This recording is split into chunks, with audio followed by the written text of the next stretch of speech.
একে piston travel চ্যানেলের একটি নতুন প্রতিবেদন। মোট ১৩৫০ কিলোমিটারের এই যাত্রায় আমাদের বাহন হিসেবে ছিল এই দুটি গাড়ি, একটি হিরো ম্যাস্ট্রো ১১০ সিসির এবং আরেকটি বাজাজ সিটি 125 ১২৫ সিসি। দুটি আমরা নর্মাল সার্ভিস করে নিয়ে বেরিয়ে পড়েছিলাম বউ বাচ্চাকে নিয়ে রাত্রেবেলা এই পুরীর উদ্দেশ্যে। আমাদের এই যাত্রাপথ মোট ছিল প্রায় ৫০০ কিলোমিটারের কাছে। পূর্ব পরিকল্পিত রুট ম্যাপ এবং আগামী দিনের ঘুরতে যাওয়ার স্থানগুলো আমাদের আগের থেকেই নির্বাচন করা ছিল। আপনারা চাইলে পজ করে সেগুলোকে দেখে নিতে পারেন। বাড়ি থেকে বেরোনোর আগে আমরা ফাইনাল সমস্ত কিছু চেক করে নিলাম। যদিও আমাদের আগের থেকেই লাগেজপত্রগুলো গাড়িতে বাঁধাই ছিল, তাই বেরিয়ে পড়তে বিশেষ একটা অসুবিধা বা সময় নষ্ট হলো না। আধ ঘন্টা গাড়ি চালিয়ে আমরা প্রায় পৌঁছেই গেলাম দ্বিতীয় বিদ্যাসাগর সেতুর কাছাকাছি। সুন্দর হাওয়া দিচ্ছিল, গরমকাল হলেও কষ্ট হচ্ছিল না। ১০টার মধ্যেই আমরা প্রায় কোলাঘাটের কাছাকাছি পৌঁছেই গেলাম। গাড়ি করে রাত্রেবেলা ঘুরতে যাচ্ছি পুরীতে, এই আনন্দটাই সবচেয়ে বড় আনন্দ ছিল আমাদের কাছে। তাই যেতে কারোর মধ্যে কোনো ক্লান্তি আমরা চোখে দেখতে পাইনি। খড়গপুরের কাছাকাছি আমরা খাওয়া দাওয়ার পর্বটা সেরে নিলাম। বেলদা বাইপাসের টোলগেটের সামনে দাঁড়িয়ে আমরা একটু কোমর সোজা করে নিয়ে আবার গাড়িতে উঠে পড়লাম। রাত তখন বাজে এই 12:30। 2টো নাগাদ একটু গাড়িতে তেল ভরে নিলাম একটা পেট্রোল পাম্পে দাঁড়িয়ে। সেখানে বাচ্চারা একটু আনন্দও করে নিল আর আমরাও একটু আড্ডা দিয়ে নিলাম। পথে শুনলাম বেলদা বাইপাস খুব একটা রাত্রের জন্য সুখকর নয়, তাই না দাঁড়িয়েই আমরা সোজা গাড়ি চালিয়ে চলে এলাম বালাসোরের কাছে। আর এখন বাজে 4টের কাছে। সূর্য উঠবে উঠবে করছে, আমাদের একটু চা তেষ্টা বলেছো। হ্যাঁ 42 কিলোমিটার। আর এখন বাজে সকাল 7:30। বাচ্চারা খেলায় মগ্ন, ওদের মধ্যে এনার্জির কোনো কম নেই। আর বউরাও বেশ গল্প করছে। আমাদের রাস্তা আর বিশেষ বাকি নেই, ওই 50-60 কিলোমিটার ভুবনেশ্বরের কাছাকাছি চলেই এসেছি। রাস্তা কিন্তু উড়িষ্যার খুব ভালো, সেই বিষয়ে কোনো সন্দেহ নেই। ডাব তেষ্টা পেল সবার, দাঁড়িয়ে পড়লাম, ডাবও খেলাম। পুরীতে ঢুকেই গেছি। হোটেলে যখন পৌঁছালাম তখন বাজে 9:30। হোটেলটা ছিল পুরীর একদম সমুদ্রের কাছে, আগের থেকেই বুকিং করা ছিল। একটু ফ্রেশ হয়ে নিয়ে আমরা বেরিয়ে পড়লাম কোণারকের উদ্দেশ্যে। কিছু সেলফি আর উড়িষ্যার রাস্তা আবারও কোনো কথা হবে না। যেতে পথে গুগল বাবাজি বলল সামনেই আছে চন্দ্রভাগা বিচ। তাই আমরা ঠিক করলাম কোণারক মন্দির দেখে ফেরার পথে চন্দ্রভাগা বিচ হয়ে ফিরব। পথে একটু দাঁড়াতেই একটা সুন্দর পার্ক আর চন্দ্রভাগা বিচেরই কোনো একটা অংশে আমরা একটু আনন্দ করে নিলাম। আনন্দ মানে ওই আর কি, চা, কিছু সেলফি, ছবি, বাচ্চারা খেললো, দৌড়াদৌড়ি করলো, বেশ মজা করা গেল। এদিনকের বিকেল বেলাতে কিন্তু খুব একটা রোদও ছিল না। পথে যেতে যেতে আমাদের চোখের সামনে এলো একটা সুন্দর দৃশ্য, সমুদ্রের ধার দিয়ে রাস্তা। খুব ভালো লাগলো, আগে কোনোদিনও সমুদ্রের ধার দিয়ে এরকম রাস্তায় গাড়ি চালানোর সুযোগ হয়নি। দেখতে দেখতে পৌঁছে গেলাম কোণারক মন্দিরে। এই মন্দিরের প্রবেশ করার পরেই আপনি আপনার বাঁ হাতে দেখতে পাবেন টিকিট কাউন্টার। আর টিকিটের মূল্য আমি ডেসক্রিপশন বক্সে দিয়েও দিয়েছি, তবে আমি বলে দিই ইন্ডিয়ানদের জন্য 40 টাকা করে। অনেক পুরনো এই ইতিহাস, আপনারা নিশ্চয়ই ইউটিউবের অনেক ভিডিওতে দেখে থাকবেন। আমরা আগেও এই সূর্য মন্দির দেখলেও বাচ্চাদের কাছে এই সূর্য মন্দির ছিল একদম নতুন। তারা কিন্তু ভীষণ খুশি হয়েছিল এই মন্দির দেখে।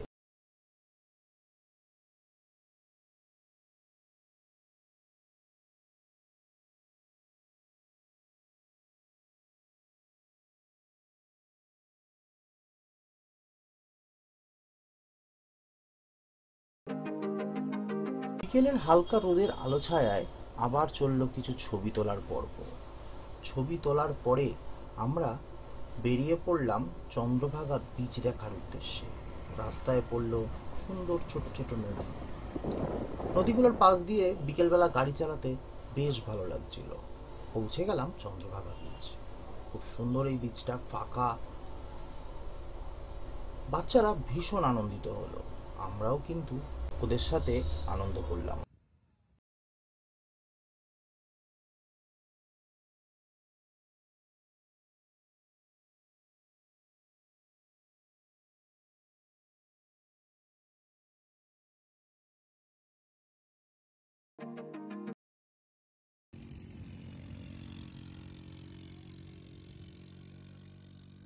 আবার 50 কিলোমিটার ফিরে যাওয়ার পালা। এবারের প্ল্যান, ফিরে গিয়ে সমুদ্রের ধারে একটু হাওয়া খাবো, সন্ধ্যের হাওয়া। বাচ্চারা ট্র্যাম্পোলিনে লাফালাফি করলো, আর এইভাবেই প্রথম দিন আমাদের শেষ হলো। পরের দিন সকাল সকাল আমরা ঘুম থেকে উঠলাম এবং ঠিক করলাম চিল্কা লেক যাব। দূরত্ব 50 কিলোমিটার যেতে এবং আসতে। আমরা প্রথমে ব্রেকফাস্ট সেরে নিলাম। উড়িষ্যার লোকাল খাবারগুলো কিন্তু বেশ ভালো ছিল, বিশেষ করে মিষ্টি। রাস্তা আবার ভীষণ সুন্দর। চললাম চিল্কা লেকের দিকে। লেকে যেতে যেতেই বুঝতে পারলাম চিল্কার দিকে প্রায় ঢুকেই পড়েছি, আস্তে আস্তে পরিবেশের পরিবর্তন দেখে। লেকে নৌকোবিহার করা যায়, কিন্তু আমরা করিনি। আমাদের চিল্কা লেকে অতিথি আপ্যায়ন করলো এই গিরগিটিটা। সুন্দর শান্ত পরিবেশকে বেশ কিছুক্ষণ আমরা উপভোগ করলাম। রোদ ছিল কিন্তু গায়ে লাগছিল না, হাওয়া দিচ্ছিল। এটা একটা বাদাম গাছ। সামনের একটি মিউজিয়ামে আমাদেরকে সেখানকার লোকাল লোকজন বলল যেতে। এটা ছিল একটা মেরিন অ্যাকোরিয়াম। মাছগুলো খুব সুন্দর লাগছিল, সমুদ্রের মাছ বলে। আপনারাও যদি চিল্কা আসেন তাহলে কিন্তু এই মিউজিয়ামটা অবশ্যই ঘুরে দেখবেন, বেশ বাচ্চাদের ভালো লাগবে। যদিও আমরা ডলফিন দেখতে পাইনি, তবুও এই ডলফিনটা দেখে কাজ চালিয়ে নিলাম। বাচ্চারা একটু খেলাধুলাও করে নিল, আর আমরা বড়রা একটু আড্ডা দিয়ে নিলাম। এই মিউজিয়ামের দোতলায় আছে মাছেদের। সময় কাটানোর জন্য এই মিউজিয়ামটা বেশ ভালো। হয়ে গেল আরেকটু ছবি তোলার পর্ব, আর ছোট বাচ্চাদের সাথে আমার দাদা খেলতেও বসে গেল। সামনেই ছিল একটি পার্ক। সেই পার্কেই একটু সময় কাটিয়ে আমরা ফিরে চললাম পুরীর গোল্ডেন বিচের দিকে। উদ্দেশ্য স্নান করা। স্নান পর্ব সেরে নিয়ে আমরা খাওয়া দাওয়া করে নিয়ে একটু রেস্ট নিলাম। তারপরে সন্ধেবেলা বেরিয়ে পড়লাম জগন্নাথ দেবের পুজো দিতে। আর পুজো দিয়ে সমুদ্রে একটু ঘোরাঘুরি করে সেদিনের মতো দিনটা আমরা শেষ করে দিলাম। পরের দিন সকালবেলা আমরা হোটেল চেক আউট করে বেরিয়ে পড়লাম উদয়গিরি, ধবলগিরি, খণ্ডগিরি আর নন্দনকানন দেখার উদ্দেশ্যে। পুরীকে বিদায় জানিয়ে আমরা ভুবনেশ্বরের দিকে এগোতে থাকলাম। যেতে পথে রাস্তায় পড়ল এরকম সুন্দর কিছু দৃশ্য। সেখানে দাঁড়িয়ে কিছুক্ষণ উপভোগ করে পাহাড়ি পথ বেয়ে আমরা পৌঁছে গেলাম ধবলগিরিতে। পাহাড়ি পথে স্কুটি চালাতে বেশ ভালো লাগছিল, আর সেটা আমাদের উচ্ছ্বাস শুনেই বুঝতে পারবেন।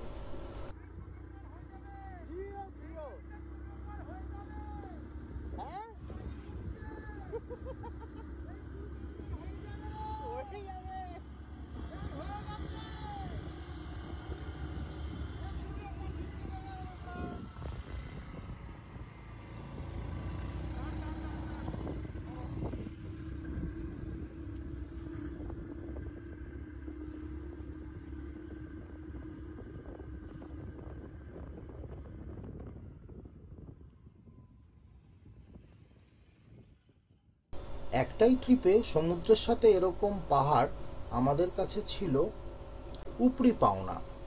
ওপর থেকে শহরটাকে দেখতে বেশ ভালোই লাগছিল।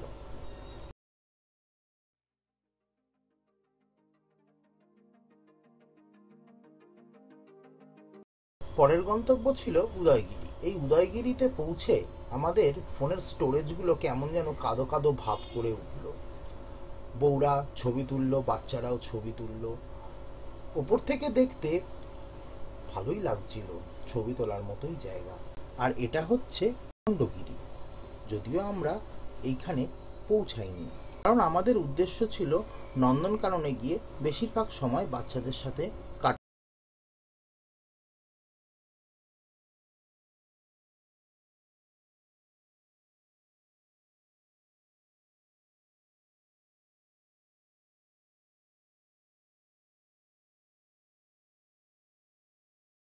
আমরা বড়রাও বাচ্চাদের মতোই হয়ে গেলাম।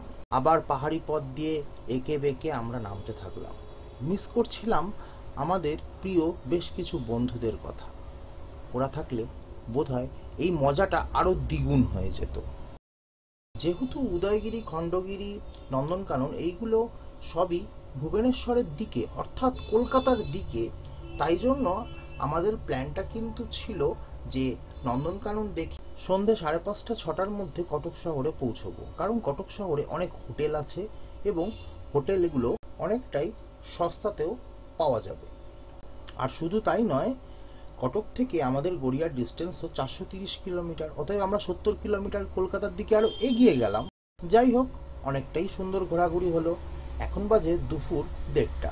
বাচ্চাদেরও খিদে পেয়েছে, আমাদেরও খিদে পেয়েছে, তাই আমরা পাহাড় থেকে নেমেই একটা হোটেলে ঢুকে পড়লাম খাবারের জন্য। সেখানে খাওয়া দাওয়া সেরে আমরা সোজা চলে যাব নন্দনকানন।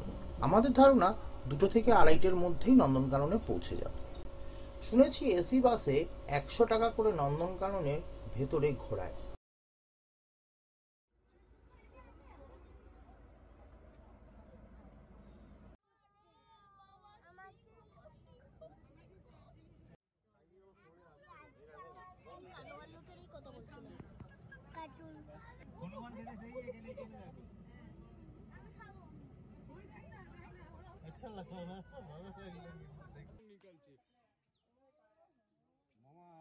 কালোগুলো এক্সট্রা কালো। নন্দনকানন ঘুরে আমরা কটকের একটা হোটেলে সেদিন কি রাতের মতো থেকে গেলাম। পরের দিন সকালবেলা আমাদের উদ্দেশ্য পঞ্চলিঙ্গেশ্বর। এটা কিন্তু কলকাতার দিকে। হোটেল ছেড়ে বেরিয়ে পড়তে কিছু দূরে পেয়ে গেলাম পাহাড়। আর কি লোভ সামলানো যায়, দাঁড়িয়েই পড়লাম।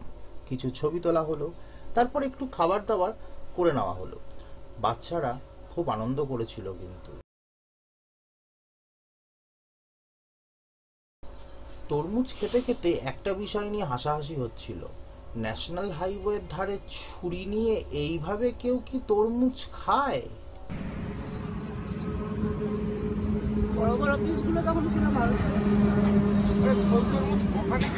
যাই হোক, ঘন্টাখানিক গাড়ি চালাতে চালাতেই প্রকৃতির পরিবর্তন দেখে বুঝতেই পারলাম পাহাড়ের অনেকটাই কাছাকাছি চলে এসেছি। এখন বাজে দুপুর 1টা। 100 সিসির এই 2 বাহনকে একটু বিশ্রাম দিয়ে সুন্দর প্রাকৃতিক দৃশ্য দেখতে দেখতে আমাদের পেটের ভিতরটা কেমন যেন করে উঠল। খিদে পেয়েছে, একটু হোটেল খুঁজতে হবে। পঞ্চলিঙ্গেশ্বরে ঢোকার আগে খাবার দাবারটা ভাবলাম সেরেই নি। যেমন ভাবা তেমন কাজ। সুন্দর প্রাকৃতিক দৃশ্য দেখতে দেখতে আমরা একটা হোটেল পেয়েও গেলাম, এসি হোটেল। আমার ছেলের আবার বয়স 3.5 বছর, তাই খাওয়াতেও একটু সময় লাগবে। চিকেন ভাত অর্ডার করেছিলাম, খেয়ে নিলাম, তারপরে আবার গাড়ি চালিয়ে পৌঁছে গেলাম পঞ্চলিঙ্গেশ্বর।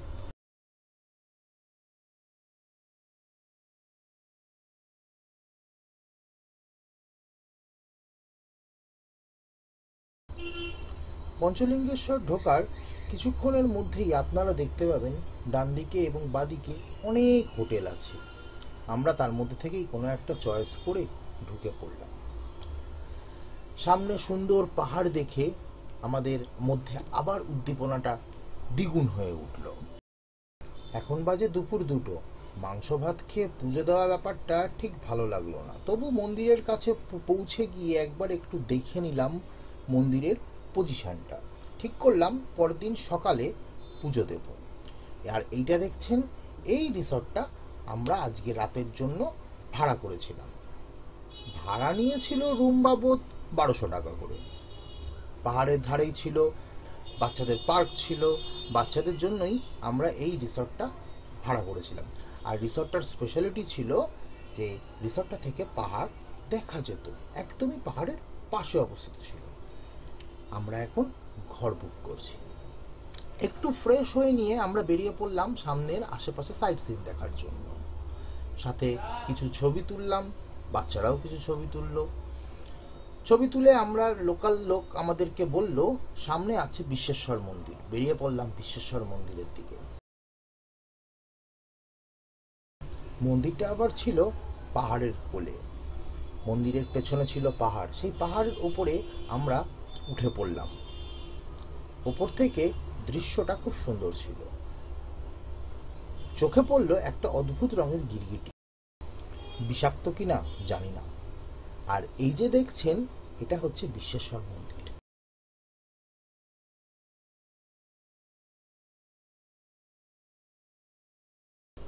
এখন বাজে বিকেল 5টা।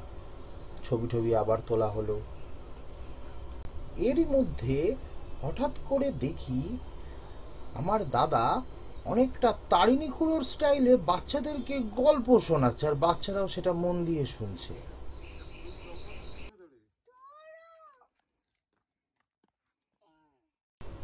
5:30 বাজে, সূর্য নামছে নামছে।